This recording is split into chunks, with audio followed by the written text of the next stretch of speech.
آج کا سبق سورہ بقرہ کی آیت نمبر 67 سے ہے۔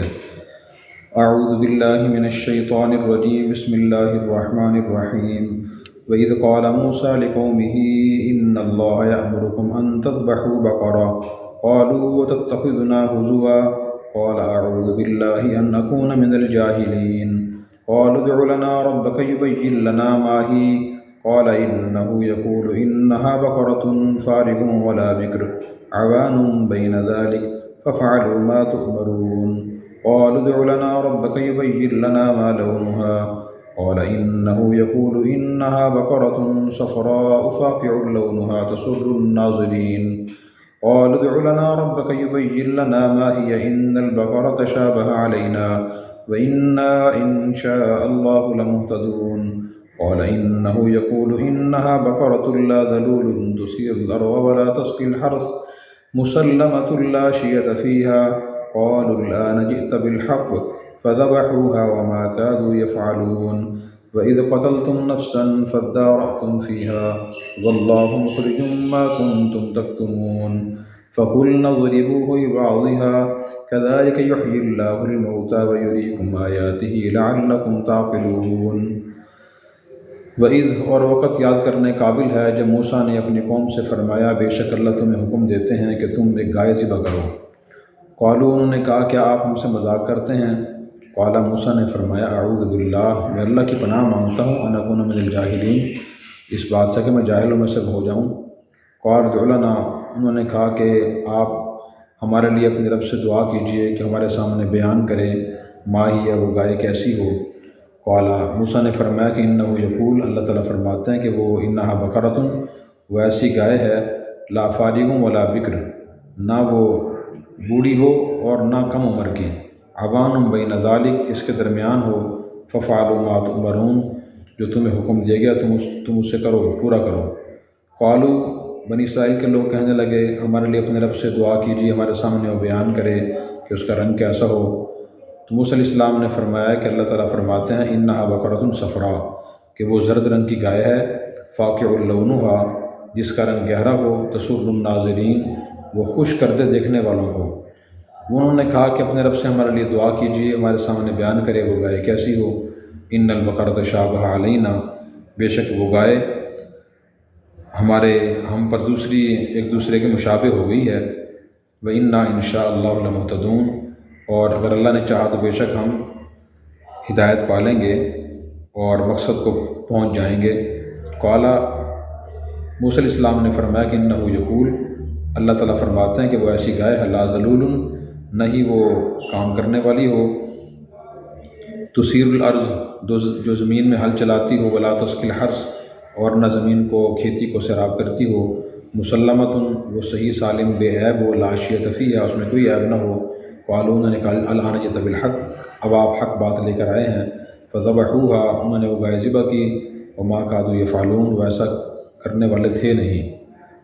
وَإِذْ قَتَلْتُمْ نَفْسًا جب تم نے قتل کیا ایک شخص کو فَادَّارَأْتُمْ فِيهَا پھر تم اس کے بارے میں جھگڑنے لگے ایک دوسرے پر بات ڈالنے لگے وَاللَّهُ مُخْرِجٌ مَا كُنتُمْ تَكْتُمُونَ اللہ تعالیٰ اس بات کو ظاہر کرنے والے تھے نکالنے والے تھے جو تم چھپا رہے تھے۔ فَقُلْنَا اضْرِبُوهُ بِبَعْضِهَا ہم نے کہا اس گائے کا ایک حصہ اس مردے کو مارو كَذَلِكَ يُحْيِي اللَّهُ الْمَوْتَى اسی طرح اللہ مردوں کو زندہ کرے گا وَيُرِيكُمْ آيَاتِهِ اور تمہیں اپنی نشانیاں دکھاتا ہے لعلکم تعقلون تاکہ تم سمجھ جاؤ۔ ان آیات مبارکہ بنی اسرائیل میں پیش آنے والے ایک واقعے کا ذکر ہے۔ اس واقعے کے پس منظر مختلف روایات میں یہ بیان کیا گیا ہے کہ عامیل نامی ایک شخص تھے بہت مالدار تھے، ان کی ایک بیٹی تھی ان کے چچا زاد بھائی چاہتا تھا کہ میں اس سے نکاح کروں لیکن انہوں نے رشتے سے انکار کر دیا تھا اور اس عامیل کے وارث اس چچا زاد بھائی نے بننا تھا۔ اس کے دل میں خیال آیا کہ میں کیوں نہ قتل کر دوں اسے، چنانچہ اس نے قتل کیا۔ قتل کرنے کے بعد پھر وہ لاش باہر کہیں جا کے ڈال دی اور لوگوں میں شور مچایا کہ میرے چچا زاد بھائی کو اس نے قتل کر دیا ہے، میں بہت پریشان ہوں۔ اور بعض روایت میں اس نے لوگوں پر الزام بھی لگا دیا کہ مجھے تو فلاں پر شک ہے فلاں نے قتل کیا ہے فلاں نے قتل کیا ہے۔ بہت پریشانی پیدا ہوئی اور جنگ کا خطرہ پیدا ہو گیا۔ لوگ حضرت موسیٰ علیہ السلام کے پاس آئے کہ آپ اللہ تعالیٰ سے دعا کیجئے اللہ تعالیٰ ہمیں بتائیں کہ ہم کیا کریں قاتل کا پتہ کیسے چلے گا۔ تو موسیٰ علیہ السلام نے اللہ سے دعا کی، اللہ تعالیٰ نے فرمایا کہ انہیں کہیں کہ گائے ذبح کر دیں۔ موسیٰ علیہ السلام نے بنی اسرائیل کو بتایا تو انہوں نے کہا کیا آپ ہم سے مذاق کر رہے ہیں، گائے ذبح کرنے کا مردے سے کیا تعلق ہے؟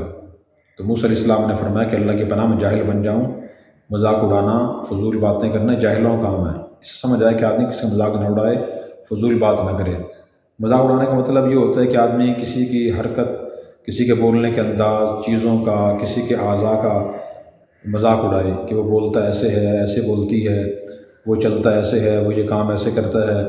بعض لوگ معذور بھی ہوتے ہیں، عقل اتارتے ہیں، مذاق اڑاتے ہیں، تو یہ مذاق اڑانا تکبر کی علامت ہوتی ہے کہ آدمی دوسرے کو حقیر سمجھتا ہے، اس لیے شرعی لحاظ سے یہ حرام ہے۔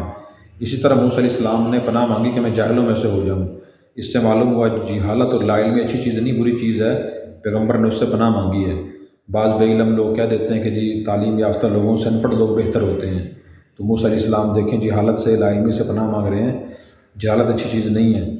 تو پھر انہوں نے موسیٰ علیہ السلام سے کہا دوبارہ اللہ تعالیٰ سے آپ پوچھیں کہ وہ گائے کیسی ہو، وہ عام گائے تو نہیں ہوگی نا، وہ تو خاص گائے ہوگی جس کے ذبح کرنے سے مردہ بتائے گا کہ میرا قاتل کون ہے۔ تو انہوں نے پھر اللہ تعالیٰ سے، موسیٰ علیہ السلام سے یہ کہا، موسیٰ علیہ السلام نے اللہ تعالیٰ سے پوچھا، اللہ تعالیٰ نے فرمایا وہ گائے نہ بہت بوڑھی ہو نہ بچڑی چھوٹی عمر کی ہو، اس کے درمیان ہو، تلاش کرو، اور تمہیں حکم جو دیا تم پورا کر دو اسے۔ انہوں نے کہا کہ نہیں موسیٰ اللہ سے پوچھیں اس کا رنگ کیسا ہو۔ تو اللہ تعالیٰ نے پھر فرمایا کہ وہ زرد رنگ کی گائے ہونی چاہیے اور گہرے زرد رنگ کی ہو، اور اتنی گہرا رنگ ہو کہ دیکھنے والوں کو اچھی لگے۔ تو پھر انہوں نے کہا کہ جی اپنے رب سے پھر ہمارے لیے دعا کیجیے کہ بتائیں کہ وہ گائے، ایسے تو گائے بہت سی ہیں جو زرد رنگ کی بھی ہیں اور درمیانی عمر کی بھی ہیں، اور صفات بتائیں۔ گائے تو مشتبہ ہو گئی ہے، اگر اللہ نے چاہا تو ہم انشاءاللہ اپنے مقصد تک پہنچ جائیں گے۔ تو پھر اللہ تعالیٰ نے فرمایا کہ موسیٰ ان سے یہ کہیں کہ اس میں یہ شرط بھی ہے، ایک تو بچڑی ہو درمیانی، بہت چھوٹی نہ ہو، نمبر 2 زرد گہرے رنگ کی زرد ہو اور اچھی لگے دیکھنے والوں کو، نمبر 3 تیسری شرط پھر یہ ہے کہ اس نے کبھی ہل نہ چلایا ہو اور اس نے کبھی زمین کو سیراب نہ کیا ہو، جیسے لوگ پہلے یہ ٹریکٹر آنے سے پہلے اور آلات زراعت آنے سے پہلے بیلوں کے ذریعے زمین سیراب کرتے تھے، اس نے کبھی یہ کام نہ کیا ہو، اور مسلمۃ لا شیۃ فیہا، بالکل ایک ہی رنگ کی، اس میں کوئی اور رنگ نہ ہو۔ اکثر گایوں میں 2 رنگ ہوتے ہیں، سفید سیاہ یا سفید سرخ زرد، اس طرح کا کہ بالکل بے عیب ہو، اس میں کوئی عیب بھی نہ ہو۔ تو انہوں نے کہا جی اب آپ صحیح بات لے کے آئے ہیں، اب ہم تلاش کریں گے۔ انہوں نے گائے تلاش کرنا شروع کی جس میں یہ ساری صفات ہوں۔ تو اسرائیلی روایات میں ہے کہ ایک لڑکا اپنے والدین کا بہت فرمانبردار خدمت گزار تھا، اس کے پاس یہ شرائط والی گائے ملی۔ ان لوگوں نے اسے کہا کہ جی آپ ہمیں گائے دے دیں، بدلے میں ایک گائے لے لیں۔ اس نے کہا نہیں میں تو اس کی قیمت زیادہ لوں گا، یہاں تک کہ انہوں نے 10 گائے آفر کی کہ 10 گائے لے کے وہ گائے دے دیں۔ اس نے کہا کہ نہیں۔ بالآخر پھر اس نے یہ کہا کہ مجھے جتنا گائے کا وزن ہے اتنا سونا دیں، میں پھر گائے دوں گا۔ چونکہ بنی اسرائیل کے لوگ بہت پریشان تھے، جنگ کا خطرہ تھا، انہوں نے سونا اکٹھا کیا اور اس کو دیا، اور پھر وہ گائے ذبح کی۔ ذبح کرنے کے بعد پھر حکم یہ تھا کہ اس کا ایک حصہ مردے کو لگائیں۔ وہ حصہ کون سا تھا قرآن کریم میں اللہ نے اس کی وضاحت نہیں فرمائی، احادیث میں حضور نے وضاحت نہیں فرمائی۔ تو مفسرین کا یہ اصول ہے کہ اب ہمو ما ابہمہ اللہ، جس چیز کو اللہ نے مخفی رکھا تم مخفی رکھو، اگر ضرورت ہوتی تو اللہ تعالیٰ سے بیان فرما دیتے۔ بعض نے فرمایا کہ وہ اس کی گائے کی دم تھی، بعض نے کہا اس کی زبان تھی، اس ذبح کی اور مردے کو لگائی گئی تو مردہ زندہ ہو کے بیٹھ گیا، اور اس نے بتایا میرا قاتل جو چچا زاد بھائی ہے، یہ میرا بھتیجا ہے۔ دونوں روایات ہیں۔ اسے پکڑ لیا گیا، قتل کر دیا گیا قصاص میں، اور پھر وہ دوبارہ مر گیا۔ تو اس واقعے میں ہمارے لیے کئی سبق ہیں۔ ایک سبق تو یہ ہے کہ جتنا حکم، جو حکم اللہ تعالیٰ نے جتنا بیان کیا ہو قرآن کریم میں، یا حضور نے بیان کیے ہو، جتنی تفصیلات بیان کی ہوں اتنی ہی جاننی چاہیے، اس سے آگے نہیں جانا چاہیے۔ یہ فضول سوالات شرعی لحاظ سے منع ہیں۔ مثلاً بعض لوگ سوال پہ سوال کرتے ہیں، تو بے جا سوالات نہیں کرنے چاہیے۔ قرآن کریم میں بھی اللہ نے فرمایا لا تسألوا عن اشیاء ان تبد لکم تسؤکم، کہ تم فضول سوالات نہ کرو، اگر کچھ چیزیں ایسی ہیں جو تم سوال کرو گے ضائع کر دی تمہیں بری لگیں گی۔ حضور نے فرمایا، حدیث میں ہے کہ اے لوگو تم پہ اللہ نے حج فرض کیا، تم حج کرو۔ ایک صحابی نے پوچھا کہ یا رسول اللہ کیا ہر سال حج فرض ہے؟ آپ خاموش رہے۔ دوبارہ سوال کیا، پھر آپ خاموش رہے۔ تیسری مرتبہ سوال کیا، پھر آپ خاموش رہے۔ چوتھی مرتبہ سوال کیا، پھر آپ نے فرمایا اگر میں کہہ دیتا کہ ہاں ہر سال فرض ہے، ہر سال فرض ہو جاتا تم حج نہ کر سکتے۔ تو ایک تو یہ معلوم ہو کہ فضول سوالات نہیں کرنے چاہیے۔ حدیث میں آتا ہے اگر بنی اسرائیل کوئی گائے ذبح کر دیتے تو ان سے مقصد ان کا حاصل ہو جاتا، وہ فضول سوالات کرتے رہے، پابندیاں لگتی رہی اللہ کی طرف سے۔ تو ایک تو یہ مسئلہ ہے، علماء کے پاس جائیں، ڈاکٹر کے پاس جائیں، مفتی کے پاس جائیں، جو وہ بات پوچھیں اس کا جواب دیں، اپنی طرف سے فضول سوالات نہ کریں، یہ کام کیوں ہوا، کیسے ہوا، ایسے کیوں نہیں ہوتا، ایسے کیوں ہو جاتا ہے۔ تو جو وہ پوچھیں اسی کا جواب دینا چاہیے، فضول سوالات نہیں کرنے چاہیے۔ دوسرا مسئلہ یہ ہے کہ بعض ناواقف لوگ اس واقعے کی وجہ سے یہ سمجھتے ہیں کہ زیادہ گہرائی میں جانا نہیں چاہیے دین کی، علم کی، جتنا گہرائی میں جاتا ہے انسان اتنا پھنس جاتا ہے، تو یہ بات غلط ہے۔ جو گہرائی تفصیلات دین میں لکھی ہوئی ہیں، قرآن میں، حدیث میں، مسائل کتب میں، وہ تو ہیں اس لیے کہ مسلمان کو جانے، عمل کرے، اس گہرائی میں جانا چاہیے۔ جتنی گہرائی تفصیلات لکھی ہوئی ہیں اس سے آگے نہیں بڑھنا چاہیے، یہ سبق ہے اس واقعے میں۔ اور پھر اس واقعے میں یہ سبق بھی ہے کہ اللہ تعالیٰ نے دکھا دیا کہ مرنے کے بعد زندہ ہونا ممکن ہے۔ سورہ بقرہ میں ہی 5 مقامات پہ اللہ نے یہ فرمایا، اور یہاں ہی فرمایا کذالک یحیی اللہ الموتیٰ ویریکم آیاتہ، کہ اللہ تعالیٰ تمہیں نشانیاں دکھا رہا ہے، اللہ اسی طرح مرنے کے بعد زندہ کریں گے جیسے مردے کو زندہ کیا ہے۔